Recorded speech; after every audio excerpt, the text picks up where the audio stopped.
Welcome to the Published and Paid podcast, where we share book, business, leadership, and life lessons in 20 minutes or less to help you build a thought leadership brand and business. My name is Jasmine Womack. I'm a former middle school language arts teacher turned seven-figure entrepreneur, and I am glad that you are here. Let's get started. Welcome back to the Published and Paid podcast. My name is Jasmine Womack, and I am so glad to be back with you today. And so in today's episode, I'm going to be telling you about how I made $125,000 within my first 18 months of releasing my book. And that is a question that I've gotten. Like, how did you actually turn your book into six figures in such a short period of time? So I'm going to be sharing some things with you guys that I've done. Like, I get this question often, and even, when I meet seven-figure service providers, like, I've had the opportunity to work with a lot of people from a lot of different industries over the past few years, whether they were in government contracting, constructing hospitals, whether they, were daycare center owners, whether they were private practice therapy owners, physicians, executives or whatnot, like they're making money in their businesses. And now they want to write a book based on their expertise and turn it into events and programs. And they're like, hey, well, I've made seven figures in this industry. How did you do this with your book? How do I take the book and turn it into more? And so that's what this episode is about. And so if you're new to the podcast, my name is Jasmine Womack. I've been a professional writing consultant for over 2 decades. Yes, for over 20 years. And I left my former job in education. I was a middle school educator for 12 years, wrote my first book, turned that into six figures, and then scaled it to seven figures, making over $4.5 million in my business, within 4 years. And so I'm going to be sharing with you all about, how I did this. And so my very first book, I would say that my very first book, and it's still available on Amazon, is called 20 Pros of Wisdom, A Woman's Guide to Self-Preservation. Was it my absolute best work? Absolutely not, especially looking back on it and knowing the things that I know today. But was it a good work? It was a good work. I got it written. I got it published. I was very clear on the intention of the book. And because of how I wrote the book, because of the content, we were able to grow and scale that book to six figures within 12 to 18 months of releasing it. And so one of the first things that I did is that I started by writing a book that positioned me as a subject matter expert. Now, back then, I would even say still now, like, personal growth and development is a hobby of mine. It's an interest of mine. It's something that I'm extremely interested in. It's something that I hold very dear.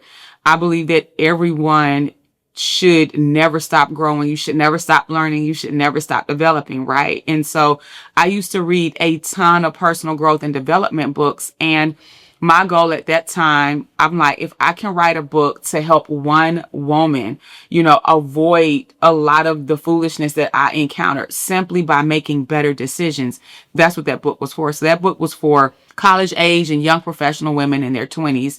And the goal of it was to help them learn how to design the life that they wanted to live by making intentional decisions. Now, I know how to articulate that now, but when I wrote the book, it was like, preserve your life, like 20 Pros of Wisdom. These are 20 strategies to help you preserve your life. And so you can clearly hear the difference in the language and the messaging that I would use now versus then. And eventually, after I finish my dissertation, I do plan to come out with another edition of that book with refined messaging because it's very, very powerful. But I started with a book that really positioned me as a subject matter expert. And the thing about it is that I knew nothing about marketing. I knew absolutely nothing. I knew absolutely nothing about marketing. Nothing at all. I was a school teacher at the time that I wrote and published my first book. And so one of the things that I did, I knew that I had to learn. I knew that I did not want to just be one of these people that say, hey, I wrote a book just for bragging rights. Like, I had to decide that within myself that I wanted more than that. I knew that I wanted to turn my book into an empire. I knew up front that I wanted to make money from my book. I knew up front that I wanted to make tons of impact from my book. And I knew that I didn't want to just be stuck selling my book at open mic nights and coffee houses and, just on a small, organic, small scale level. Like, I knew that I wanted my book to open up more opportunities for me. I started out with that goal and with that intention in mind. And so I knew that as a middle school educator, I knew about education. I knew about curriculum design. I knew about scaffolding instruction. I knew about all of those things. I did not know about marketing. I did not know about selling, but I knew that if I wanted my book to get in the hands of other people, that these were going to have to be things that I learned. And so back then, Instagram, was fairly new and people were very heavily into the influencer marketing. And there was this lady that I used to follow. She sold hair weave and wigs, but I used to just kind of watch her. I used to like her content. And so she came out with a book called Best Marketer Wins. And I was like, oh, it was a little pocket size book, very, very small. She sold it for like maybe $30. I was like, oh, this is exactly what I need. Now, was that book about marketing a book? No, it wasn't. But I knew that I needed to learn about marketing, and I knew that I could take the strategies from that book and then apply it to what I was doing. And this is one of the things that I want you guys to understand, right? Because I see this so often where there's opportunity, right? To learn, to grow, to expand, to become better. But because you might have to do a little bit more thinking, or because you might have to do a little bit more thinking, or because there might have to be some strategizing, right? Or because you might have to figure out how to flip what you're doing and apply it. Like, there's this block, like, okay, well, this isn't about marketing a book. No, it might not be. But the question is, can you apply these strategies to what you're doing? And if the answer is yes, then make it happen, right? And so, that's what I did. I started looking for information about marketing so that I could learn more about the skill set of marketing and implement it in my business. So I found this book.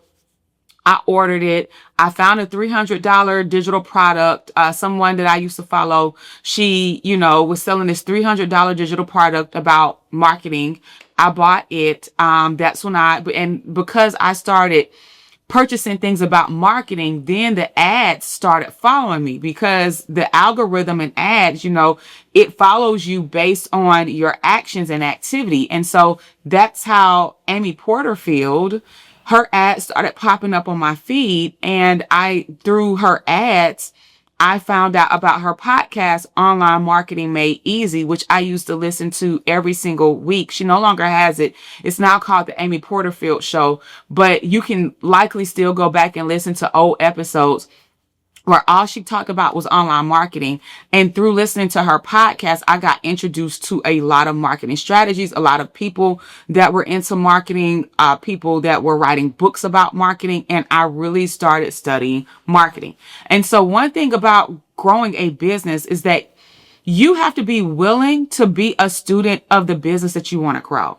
Even if you already have a business, and this is a breakdown that I see with a lot of people. They're like, either I already have a business or I already have a book. And there's this sense of ego and arrogance that comes along with it. And it's just like, you still have to be a student of that thing. You're either going to pay in time to learn the thing, or you're going to pay in money to get somebody to do it for you. And if you are paying someone to do a service for you, like marketing, you have to be ready and willing to invest a monthly retainer starting minimum at about $5,000 to $7,000 per month. And if you don't have that type of budget, or if that's not something that you want, that you're interested in investing in, then that means that you or somebody from your team has to be willing to learn about how to market your book, how to market your message, and how to put it out to the masses. And so, coming back on track, like, I got ideas from watching others. Like, at that time, Tony Gaskins was really big and popular in the personal growth and development space. It was Tony Gaskins, the other Tony, His name is slipping my mind right now. That does all the firewalking and stuff. Chanel Cooper Sykes, Lisa Nichols, and back then in the online marketing space, big bold quotables and all those types of things were in style and very popular. And so I started looking at how other people who were marketing successfully online, some of the strategies that they were using. And then I started applying those strategies to my content. So here's the thing. I wasn't copying what they were doing. I wasn't copying their messaging, but I did look at some of the techniques that they were implementing, and I started applying those same techniques to my business. You got to understand that success leaves clues. And so when you see someone being successful, you see multiple people being successful with a particular strategy, you have to ask yourself, is there a way that I can apply that strategy to my business and to my brand and to what I'm doing and still make it authentic and make it about me? And that's what I did, right? And so I started adapting that to my strategy. And then I also created theme days while I was marketing my book. And as a result, I made $5,000 in pre-sales for my book launch. And then everything went crickets. Let's just be very clear here. The momentum did not continue. It very much stopped after my friends, my family, those people who knew me bought the book, right? And then everything stopped and slowed down. And that's when I realized, okay, now is when the work is starting. And I guess maybe it was because of my teaching background. At that time, a lot of people were doing like these 3-day challenges or these 5-day challenges. And I really liked the idea. I had participated in a few of them. I had really liked the idea of teaching a concept for a period of time.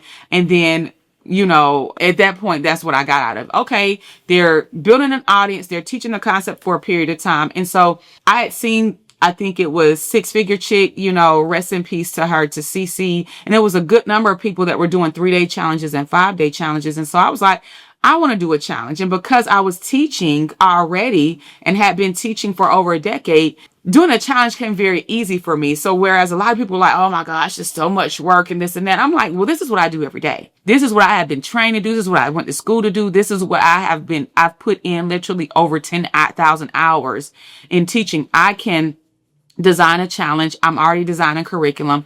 By that time, I had a master's degree in instructional design, curriculum and instruction. I was like, I can design a multi-day challenge, and it worked for me because I was able to do it from home, right? And so unlike a lot of other people or a lot of other things that may have required me to leave home to do it, I was able to do this from home while my kids were asleep or in another room or whatnot. And so it worked for me. So I put together a 21-day challenge called Get Your House in Order. Some of my old heads, y'all been rocking with me for about 7 years at the time of this recording. You probably remember that. And I designed a 21-day virtual challenge based off of my book. It was called Get Your House in Order.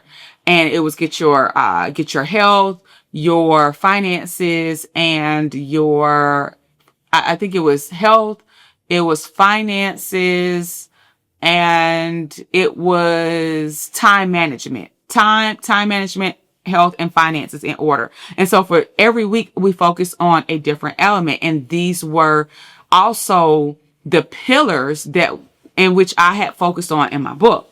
And so I ran this 21-day challenge. I ran an ad for $5 a day to promote it, got 400 people registered for it, ran it in a Facebook group, and then there was crickets. Like, I could feel, like, internally and energetically, I could feel that there was supposed to be a next step, but I didn't know what that next step was supposed to be.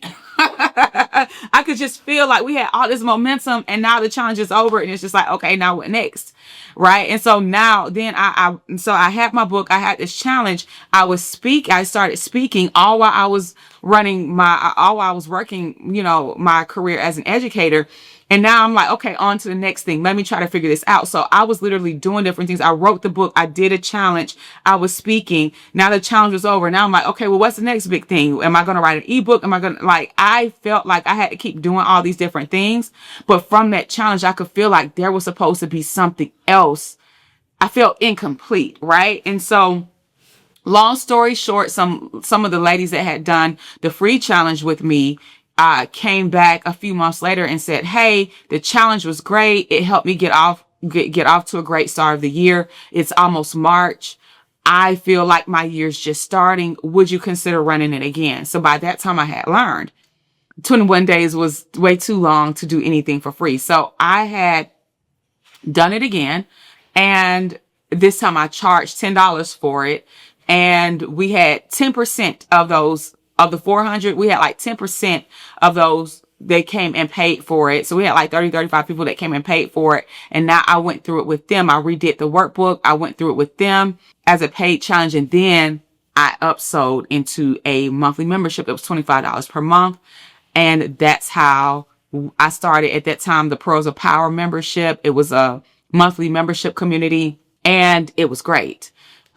It worked out, and that was my first taste of monthly recurring revenue. And I didn't realize it at that time, but I had my book, I had a virtual workshop, I had a challenge, and I had a signature talk that I was giving. Like, I had created an ecosystem, right? Where I was generating monthly recurring revenue based off of a program that I created as an extension of my book. So it's like, yeah, here's the book. But if you want to actually have an opportunity to implement on the principles that I share in this book in real time, then there's a fee for that. And so I'm running Pros of Power. I never did the 21-day challenge again, but now I'm running Pros of Power. So now I'm speaking and enrolling people in Pros of Power, speaking and enrolling people in Pros of Power. And so I want you guys to learn from my mistakes, that I kept switching things up when really I should have just kept rinsing and repeating the thing that had already been proven to work. I was running ads. Like, I had taught myself how to run a basic ad. I was running ads to a workshop. I facilitated the workshop, sold into a membership, and was running the membership. I should have kept rinsing and repeating. And even though I had a coach, I didn't have a coach to tell me, hey, this worked for you. Why would you change this? And so I was just trying to figure things out. And because of the success, and of course I was selling books, I was selling bulk orders of my book, I was speaking. So people saw me doing a lot. I had this membership. So they're like, listen, can you help me write my book? Can you help me publish my book? Can you help me do what you've done? And that's where the services started coming in, because now people were seeing the visibility, they were seeing the momentum, and now they wanted me to help them do it. And that was my introduction into premium price and high ticket. And so when I started doing done for you services, that's when I actually started my publishing agency, and I was selling anywhere from $1,000 to $3,000 packages. And then after investing $2,000 to work with a coach for 3 hours, we got rid of the $1,000 package because nobody was buying it. We kept the package that people were buying. That became the floor. And then we created a higher tier offer, which was a $5,000 package. I was so scared to sell a $5,000 package. I didn't think that anybody would buy it. But listen, as soon as I released it, that was the first package that somebody bought. $5,000 paid in full. I was like, oh my God, my life changed, because you got to understand that $5,000 that I got, developed this package, that was more than what I was getting paid as an educator with a master's degree in a month. Matter of fact, at that time I had a specialist degree. I had 3 degrees, my bachelor's, my master's, my specialist. I wasn't even getting paid for my specialist, because in the state of Georgia, even though my specialist degree was in educational leadership and curriculum and instruction, I wasn't getting paid for that advanced degree because I wasn't in a leadership position. I was a department chair, but I had to be in a leadership position outside the classroom in order to be paid a step up on that degree. So I literally had a degree I wasn't being paid for. And with this one package, now I was paid more than I was making in a month on my job. And that really changed the game for me. And so the publishing company blew up so much that I was getting 2 hours of sleep per night because I was on the phone with clients.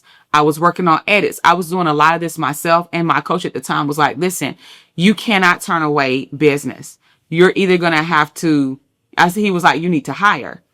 You need to hire people to help you. What I know now is I would have increased my prices. And I would have hired at least 1 or 2 people on a contractual basis. I ended up hiring like 5 editors on a contractual basis. I ended up having like a team of 3 designers.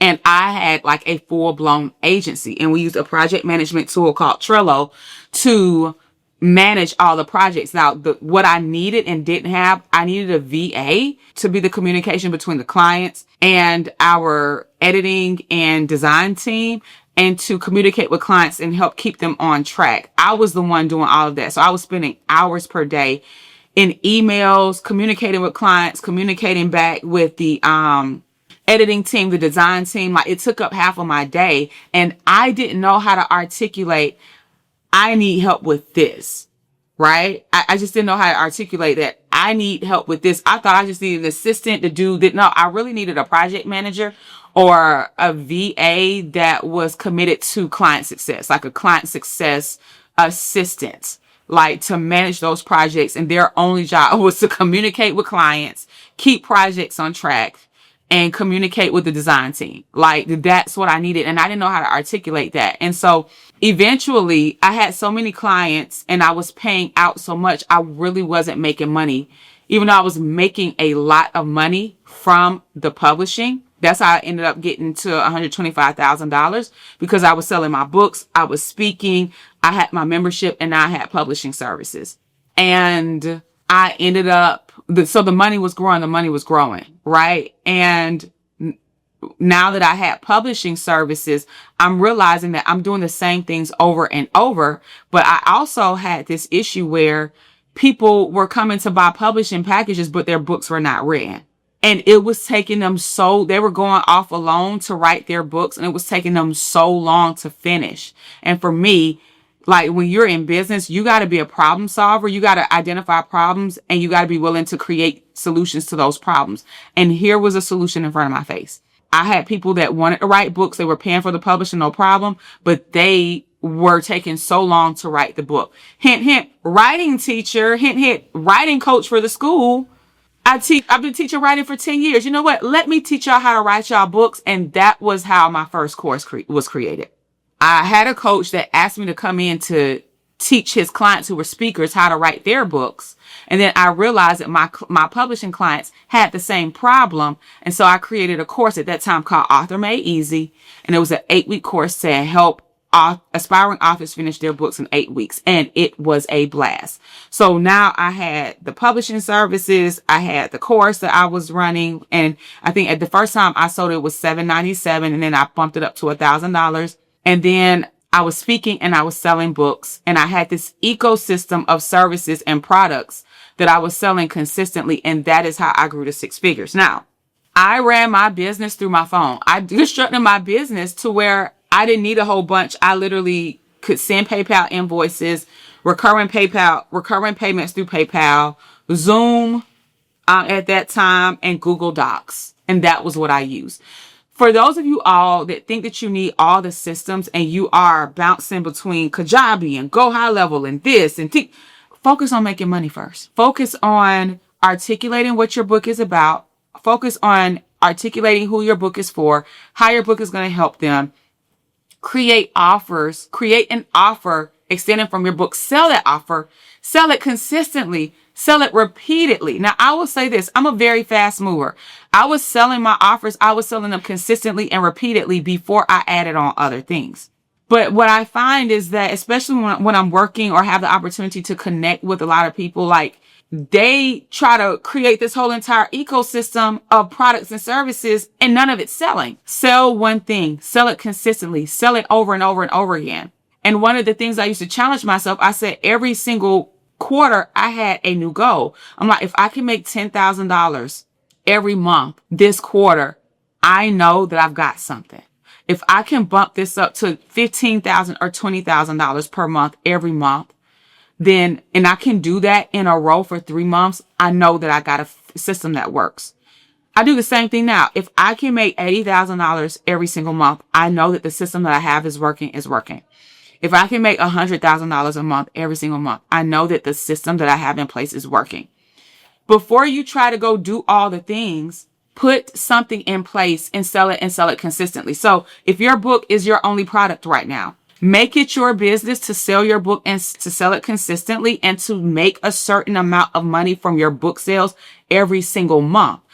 When you do that, that means that you have a repeatable process in place that you can implement every single month and you can do it. And now whatever you're doing, you likely can teach it to someone else. Like you can hire someone and they can do it and repeat those processes. Then increase your sales goal, or then add on a product and sell that product. I sold publishing services for at least by itself with the books, of course, and speaking, but I sold publishing services for five or 6 months consistently before no. When did I? No, I launched my book in 2016. I sold publishing services for an entire year. Publishing services and my membership for an entire year. Because I was like, I knew I had something. It was my course that helped to push me over the 6-figure mark. And at that time, like, I wrote my book in 2016. By by summer 2017, about 6 months later, then I was selling the publishing, and I sold that and I got to about $80,000, for the year, in a year. So I sold publishing services for a year.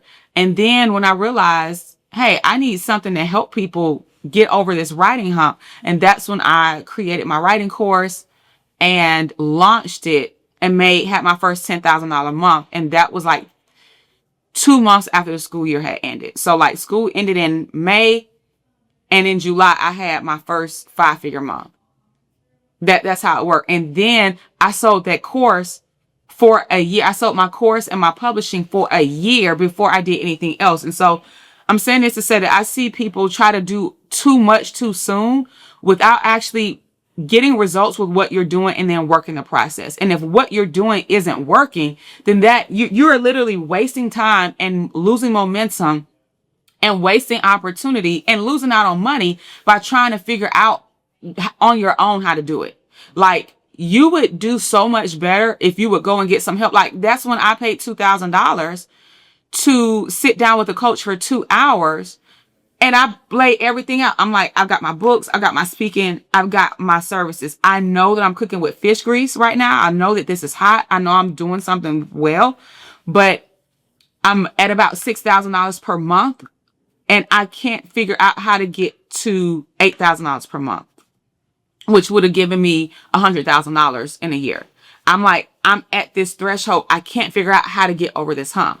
I paid $2,000 for 3 to 4 hours, and they revenue mapped everything with me. And that was when, and I launched my new program, and that was when I got to $10,000. I went from $6,000 to $10,000 literally in the course of 2 months after implementing what I had learned from that VIP day, right? Like, I invested $2,000. I made $10,000. I made $4,000 more. I made $2,000 more than my original goal, simply because I invested in help.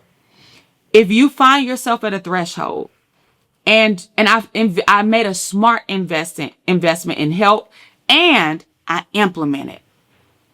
If you find yourself stuck in a space in business and it's not working, you're not getting momentum, you're not moving forward, it might be a point in time where this is where you have to move forward and actually invest in help that you need. And what I find, and this is, we're going to talk about this in a different episode, but either you're selecting wrong because you're choosing people based off of height, based off of lifestyle, based off of whatever, and you're not checking to determine whether or not they have actual depth of knowledge and can actually help you. You're not clear with what your goals are. And so you end up hiring somebody without asking strategic questions, and you hire somebody and they can't even help you do the thing that you're looking to do. Like, I have people, come into my DMs, can you help with children's books? And it's just like, if you've been on my website, you've been on my Instagram, you don't see anything about children's books anywhere on there, but yet you're asking for help with this. And it's just like, at some point we have to start really using our critical thinking skills, because that's how we can set ourselves up to be taken advantage of. Like, I have good character, but a lot of people out here don't, and they will just take your money because you're willing to pay. And so you have to be very clear on what your needs are, what your goals are. You got to do your research and ask strategic questions to ensure that the person that you're looking at hiring can actually help you do the thing that you're looking to do.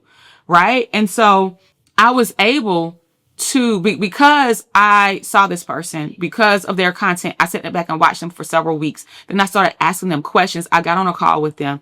And yeah, I had never invested $2,000 before. You got to understand that at that time, I was getting paid like $4,500 for my teaching career. So I got the money to invest in coaching from the money I was making from my business. But I knew that I needed the help if I wanted to grow. Like, I was tired of being at this mark. I couldn't figure out how to get over the hump. It was a very big investment for me at that time. These days, I invest anywhere from $30,000 to $70,000 in half. But at that time, that was the most I had invested. You talking about for 4 hours? But I knew what God had showed me.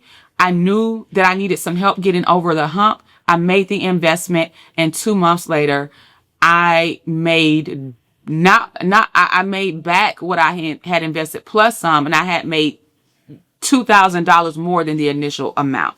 So listen, I want to invite you guys to the Monetize Your Book Challenge. If you are interested in creating an ecosystem of products, right? Whether it's your book, your programs, your products, your services, and you know that your next step to monetizing your expertise is to create your own academies, to create your book. It's your book that positions you as a subject matter expert. It's to create your programs, your talks, your events as an extension of your book and sell those for a price and generate profit. Then I want to invite you to the Monetize Your Book Challenge that's coming up. And if you know that you need the coaching, that means you want my eyes on your business, on your book ideas, on your business and things that you've been doing, then you definitely want to sign up for the VIP Platinum ticket. All right. And so you can go to www.jasminewomack.com/monetize and grab your VIP Platinum ticket, and I'll see you in the room. And guys, thank you so much for listening to this episode. I'm curious to hear your takeaways and what you got from it and how you're going to implement this in your business. And until next time, release your expertise, take the stage, get published, and get paid. I'll see you on the next episode.